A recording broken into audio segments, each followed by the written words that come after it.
नड्डा ने भाप लिया बड़ा खतरा। बगावत से पहले पवन सिंह को बुलाया दिल्ली दरबार पहुंचे पवन सिंह। नड्डा से मुलाकात, क्या हुई बात? पश्चिम बंगाल के आसनसोल लोकसभा सीट को लेकर बीजेपी का मंथन जारी है। सोमवार को पवन सिंह ने दिल्ली में पार्टी के राष्ट्रीय अध्यक्ष जेपी नड्डा से मुलाकात की। दरअसल शनिवार को जहां बीजेपी ने पश्चिम बंगाल के इस सीट से भोजपुरी फिल्मों के अभिनेता पवन सिंह को अपना उम्मीदवार घोषित किया था, तो वहीं रविवार को पवन सिंह ने बीजेपी के इस प्रस्ताव को निजी कारणों का हवाला देते हुए लौटा दिया था और इस सीट से चुनाव लड़ने से मना कर दिया था।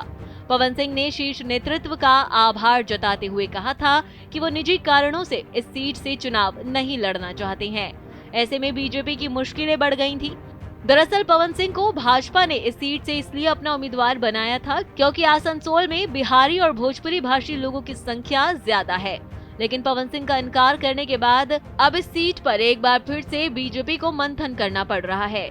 वहीं सोमवार को पवन सिंह जेपी नड्डा से मिलने पहुंचे। जानकारी के मुताबिक जेपी नड्डा के साथ पवन सिंह की हो रही इस मुलाकात में भाजपा के पश्चिम बंगाल के प्रभारी मंगल पांडे भी मौजूद रहे। पवन सिंह ने जेपी नड्डा के साथ हुई इस मुलाकात के बाद पत्रकारों से कहा कि हमने अपनी बात जेपी नड्डा जी के सामने रख दी है। क्या आप कहीं और से चुनाव लड़ेंगे? इस सवाल पर पवन सिंह ने कहा कि आगे जो होगा अच्छा होगा, कुछ भी होगा आप लोगों से शेयर करेंगे, अभी थोड़ा होल्ड रखिए। अध्यक्ष जी से हमारी बात हो गई, हमने अपनी बात रख दी है, आगे जो भी होगा अच्छा होगा। अब ये समय बताएगा। थोड़ा चुनाव लड़ेंगे, कुछ भी होगा हम आप लोगों से शेयर जरूर करेंगे, अभी थोड़ा होल्ड रखिए। सुना आपने पवन से जब ये पूछा गया कि क्या बंगाल को लेकर आपने जो गाने गाए हैं उसके चलते टिकट कटा, इस पर पवन सिंह ने कहा कि सब समय समय की बात है। सूत्रों से जो जानकारी मिली है उसके मुताबिक पिछले 1 घंटे से भी अधिक वक्त से पवन सिंह की इन दोनों नेताओं से मुलाकात हुई है। बीजेपी नेताओं के इस मंथन के बाद देखना होगा कि आसनसोल सीट को लेकर शीर्ष नेतृत्व क्या फैसला लेता है। सूत्र ये भी बताते हैं कि पवन आरा सीट से चुनाव लड़ना चाहते हैं, जहां से फिलहाल आर.के. सिंह बीजेपी के सांसद हैं।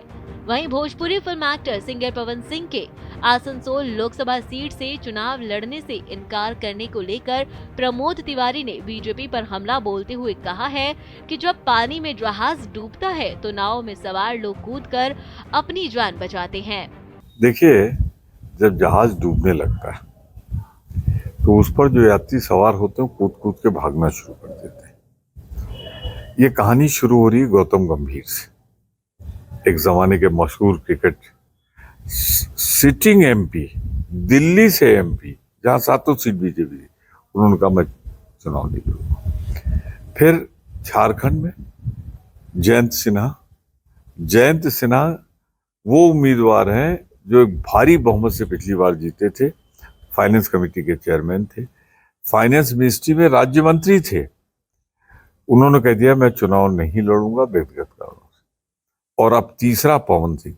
तो मैं नहीं समझता कि भारत के इतिहास में कभी ऐसा हुआ हो कि सबसे बड़े राष्ट्रीय दल के 3 उम्मीदवार चुनाव लड़ने में असमर्थता व्यक्त करें। उनसे ज्यादा किसको जमीनी हकीकत मालूम है। वो समझ गए हैं कि आने वाले दिनों में सिर्फ विज्ञापन में, समाचार में भाजपा है। जमीन की सच्चाई, महंगाई, बेरोजगारी, भ्रष्टाचार, छुट्टा जानवर, एक दर्जन ऐसी समस्याएं हैं जिसमें एंटी इनकम्बेंसी भाजपा के खिलाफ भयंकर है। और दूसरी तरफ जो मतों का बंटवारा होता था वो मतों का बंटवारा समेट लिया गया है। तो लड़ाई हो गई है 38% बनाम कम से कम 55 से 60%।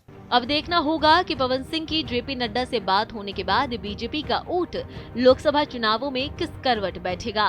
प्रयागराज से राजकुमार के साथ भारत एक्सप्रेस, दिल्ली।